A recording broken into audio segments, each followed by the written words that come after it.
आदर जय श्री कृष्णा।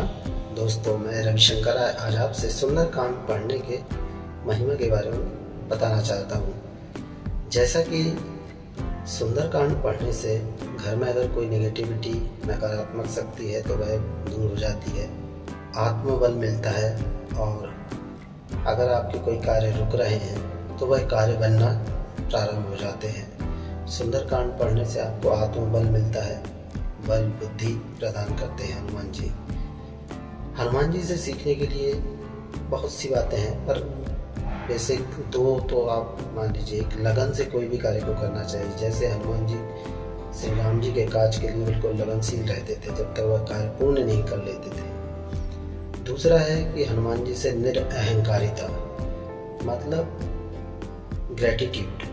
हनुमान जी कभी भी ये नहीं बोल रहे हैं, वो हमेशा यही बोलते हैं कि राम दूत में मातु जानकी, सत्य शपथ करुणा निधान की। मतलब मैं राम जी का दूत हूँ, जो भी ये सब राम जी की कृपा से हो रहा है। मैं शब्द का इस्तेमाल नहीं किया उन्होंने कभी, तो ये सीखना चाहिए जीवन में। अब जैसे आप सुंदरकांड का, तो जब एक टुकड़ी भेजी जाती है, राम जी दूतों को भेजते हैं कि जाइए पता लगा कर आइए सीता जी की खोज में, तो अलग अलग दल बनते हैं, अलग अलग दिशा में जाते हैं। तो जिस दिशा में हनुमान जी जिस टुकड़ी के साथ थे उसमें अंगद थे और जाम्बवान, तो वो एक समुद्र के किनारे पहुंचते हैं। वहाँ उन्हें संपाति मिलता है। तो संपाति को जब वो जटायु के बारे में बताते हैं कि ऐसा ऐसा उन्होंने रावण के साथ युद्ध किया और वो पंख उनके काट दिए रावण ने, और सीता जी की रक्षा में उन्होंने अपने प्राण त्याग दिए। तो जटायु कहता है मुझे समुद्र के किनारे ले चलिए ताकि मैं जटायु को जल अर्पित कर सकूं, श्रद्धांजलि। फिर संपाति बताता है कि एक समय की बात है कि आकाश मार्ग में हम दोनों भाई सूर्य के निकट उड़ते हुए चले जा रहे थे। तो जटायु तो वहाँ से वापस उसकी ताप न सहन कर सका, इसलिए वो वापस हो जाता है। और मैं अभिमानी था, सो मैं सूर्य के बहुत अधिक निकट चला गया, जिसके कारण मेरे पंख जलकर मैं नीचे पृथ्वी पर गिर पड़ा और मुझे बहुत पीड़ा हुई। तो वहाँ एक चंद्रमा नामक ऋषि मुझे मिले। उन्होंने मुझ पर बहुत दया दिखाई और उन्होंने कहा था कि जब परब्रह्म परमात्मा मनुष्य रूप शरीर धारण करेंगे तब उनके दूत आएंगे समुद्र के किनारे, और उनके दर्शन से उनकी तुम यह व्यथा मिटाना और सीता जी का पता बताना, तब तुम्हारे नए पंख आ जाएंगे और तुम्हारा कल्याण हो जाएगा, नया स्वरूप मिल जाएगा।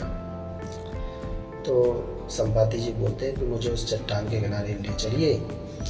तो उसको वानर लोग वहाँ किनारे ले जाते हैं। वहाँ से संपाति जी अपनी, क्योंकि गीत की दृष्टि जो होती है बहुत दूर तक देखने की होती है, तो वो देखकर बताते हैं कि एक त्रिकूट नाम का पर्वत है जहाँ लंका नामक नगरी बसी हुई है, और वहाँ एक अशोक नाम का बगीचा है। उसके नीचे एक अशोक वृक्ष के नीचे माता सीता बैठी हुई है, भगवान राम जी का ध्यान कर रही है। तो वह बताते हैं कि संपाति बोलते हैं कि जो भी ये 100 योजन का समुद्र लांघ कर जा सकता है वही राम काज को कर सकता है, और जो बुद्धि में ज्ञानी हो। तो फिर सब वानर आपस में अपने अपने बल का बखान करने लगते हैं, तो सबको संशय होता है। तो जामवन अंगद जी कहते हैं कि मैं जा तो सकता हूँ पर लौटने में मुझे संशय है। तो जामवन जी कहते हैं हनुमान जी को कि आप तो पवन पुत्र हैं, पवन के समान उड़ने वाले हो, आप में बल है, आप क्यों चुप हैं। तब वहाँ जामवन जी उनको कहते हैं कि कवन सुकाज कठिन जग माही, और जो नहीं होई तात तुम पाही, राम काज लगी तब अवतारा, सुनता ही भयं पर्वताकारा। तो हनुमान जी जैसे ही सुनते हैं कि राम काज के लिए मेरा अवतार हुआ है तो वो पर्वताकार हो जाते हैं, बहुत विशाल अपना स्वरूप लेते हैं। पर्वतों का राजा जैसे सुमेरु हो, सोने के जैसे चमक हो उनकी, इतना विशाल का स्वरूप धारण करते हैं और गर्जना सिंहनाद करते हुए गर्जना करते हैं कि जामन जी आप कहो तो मैं भी जाके लंका में सबको तहस नहस कर दूँ और उस त्रिकूट पर्वत को उखाड़ कर सीधा ले आऊँ। तो वहाँ वो जामन जी से ये कहते हैं, उचित सिखावनु दीजऊ मोही। तो जामन जी से पूछते हैं कि मुझे क्या करना है, आप ही बताएं। तो जामन जी कहते हैं, केवल आप जाइए सीता जी को देखकर और राम आकर ये खबर राम जी को बता दीजिए, बस इतना ही कार्य करना है। तो जो जैसे ही हनुमान जी जिस पर्वत पर उछल कर कूदते हैं, पहला पैर रखते हैं, वह पर्वत पाताल में धंस जाता है। तो आगे बढ़ते हैं जैसे ही, तो वहाँ उन्हें समुद्र देवता अपने मैनाक पर्वत को बोलते हैं कि जाइए हनुमान जी की सेवा में, आप उनको बोलिए कि कुछ क्षण के लिए विश्राम कर लें। तो मैनाक पर्वत को वो छूते हैं हृदय से और बोलते हैं, प्रणाम करते कि राम काज कीन्हे बिना मुझे कहाँ विश्राम है। फिर देवता लोग देखते हैं कि हनुमान जी आकाश मार्ग से उड़ते हुए लंका की ओर जा रहे हैं, तो उनकी बुद्धि की परीक्षा लेने के लिए सुरसा नाम की जो सर्पों की माता थी उनको भेजते हैं। तो सुरसा रास्ते में मिलती हैं। तो सुरसा जी कहते हैं कि आज तो मेरा आहार बनोगे, मैं अपनी भूख मिटाऊंगी। तो सुरसा कहती, तो हनुमान जी कहते हैं, माता मैं पहले जाके राम जी की खबर माता सीता को बता दूं और लौट कर आकर राम जी को सीता जी की खबर बता दूं, उसके बाद आकर मैं आपके मुख का ग्रास बन जाऊंगा। पर वो नहीं मानती हैं। तब हनुमान जी कहते हैं कि ठीक है, फिर आप अपना। तो हनुमान जी जब बोल देते हैं ऐसा, तो फिर सुरसा अपना तो एक योजन का मुख बनाती हैं। फिर उसका डबल हनुमान जी अपना स्वरूप बढ़ा लेते हैं। तो ऐसा करते करते 100 योजन का मुख करती हैं सुरसा। तो हनुमान जी जैसे ही वो 100 योजन का मुख करती हैं, हनुमान जी अपना स्वरूप को छोटा कर लेते हैं और उसके मुख में प्रवेश करके बाहर निकल आते हैं और सुरसा को प्रणाम करते हैं कि आपका मैंने मान भी रख लिया और मैं बाहर निकल आया। तो सुरसा माता फिर उन्हें आशीर्वाद देती है कि तुम बुद्धि के निधान हो, गुरु के खान हो, जाइए आप राम काज कीजिए, मुझे देवताओं ने भेजा था आपकी परीक्षा के लिए। तो फिर वहाँ से हनुमान जी आगे बढ़ते हैं तो उन्हें रास्ते में सिंगिनी मिलती है। वो एक राक्षसी थी जो आकाश मार्ग से जो भी पक्षी उड़ते थे उनकी परछाई को वो खींच लेती थी।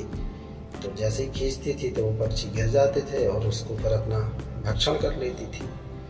तो हनुमान जी समझ जाते हैं कि ये तो एक राक्षसी है, तो उसको वहीं हनुमान जी उसका उद्धार कर देते हैं। फिर आगे पहुँचते हैं तो समुद्र के किनारे पहुँचते हैं। जैसे ही उस पार तो लंकनी से भेंट होती है। तो वहाँ मशक समान, तो मच्छर के समान एक रूप रखते हैं, छोटा सा रूप करते हैं अपना, और देखते हैं कि वहाँ तो बहुत योद्धा यहाँ वहाँ पहरे में लगे हुए हैं, विशाल का है लंका में। तो रात के समय वो प्रवेश करते हैं तो लंकनी देख लेती है। तो लंकनी जैसे ही देखती है बोलती कि मुझसे छुपकर चोरों की भांति क्यों जा रहा है, ऐसा बोलती है। तो वहीं हनुमान जी को उसको एक मुटका लगाते हैं घूसा, तो वो खून की उल्टी करते हुए नीचे गिर पड़ती है, मूर्छित हो जाती है। तो उसको वो ब्रह्मा जी की बात याद आ जाती है लंकनी को कि रावण को जब ब्रह्मा जी ने वरदान दिया था तो जाते समय मुझसे कहा था कि जब मैं एक बंदर के मारने से मूर्छित हो जाऊंगी तब उस दिन समझ लेना कि राक्षसों का संहार निश्चित है। तो वहीं पर उठकर वो प्रणाम करती है हनुमान जी को और फिर लंकनी बोलती है, प्रभसी नगर कीजे सब काजा, हृदय राखी कौशलपुर राजा। तो फिर हनुमान जी लंका में प्रवेश करते हैं, छोटा स्वरूप बना। तो देखते हैं यहाँ वहाँ जहाँ तहाँ बहुत से महल हैं, रावण सो रहा है, विश्राम कर रहा है। तो वहीं एक महल और दिखाई पड़ता है उनको, विभीषण जी का, जो अति सुंदर है। उसमें महल में एक मंदिर बना हुआ है, वो भी श्री हरि जी का, और तुलसी लगी हुई है। तो फिर वो विभीषण जी से वार्तालाप होती है उनका।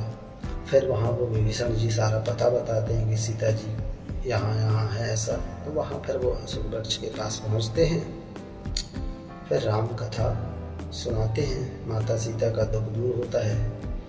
और फिर वो कहते हैं कि राम दूत मैं मातु जान की, सत्य शपथ करुणा निधान की।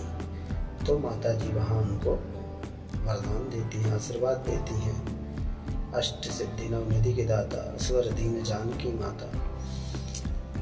तो फिर हनुमान जी को थोड़ा भूख लगती है तो माता से आज्ञा लेते हैं, तो वहाँ पर वो बगीचे को उखाड़ते हैं, राक्षसों को मारते हैं। ये तो सब तो ऐसा है कि हनुमान जी से सीखने के लिए फिर वहाँ से वापस आते हैं, वो खबर देते हैं। तो वहाँ भगवान पूछते हैं कि हनुमान जी तुमने तो लंका में आग लगा दी, यहाँ वहाँ तहस नहस कर दिया सब कुछ। तो वहाँ हनुमान जी इतना ही कहते हैं कि हे प्रभु, इसमें मेरी कहाँ बड़ाई है, ये तो सब आपकी कृपा से हो रहा है, मैं तो कुछ भी नहीं हूँ। तो ये सीखने के लिए है कि सुंदर कांड तो उसका हर कार्य ही सुंदर है, और सुंदर कांड का पाठ करने से जीवन में हर कार्य सुंदर होना चालू हो जाते हैं। तो जीवन में हमें इससे शिक्षा लेनी चाहिए हनुमान जी से कि वो लगन से ही हर कार्य राम जी का करते हैं, और उनके अंदर निरअहंकारिता है, मतलब अभिमान नहीं है।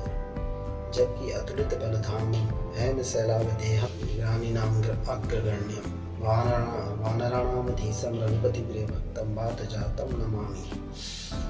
तो जो ज्ञानियों में अग्रगण्य है। सो दोस्तों, अगर ये वीडियो आपको पसंद आया हो तो मेरे चैनल को प्लीज़ लाइक और सब्सक्राइब कीजिए। फिर मिलेंगे नेक्स्ट वीडियो में, जब तक के लिए जय हिंद दोस्तों।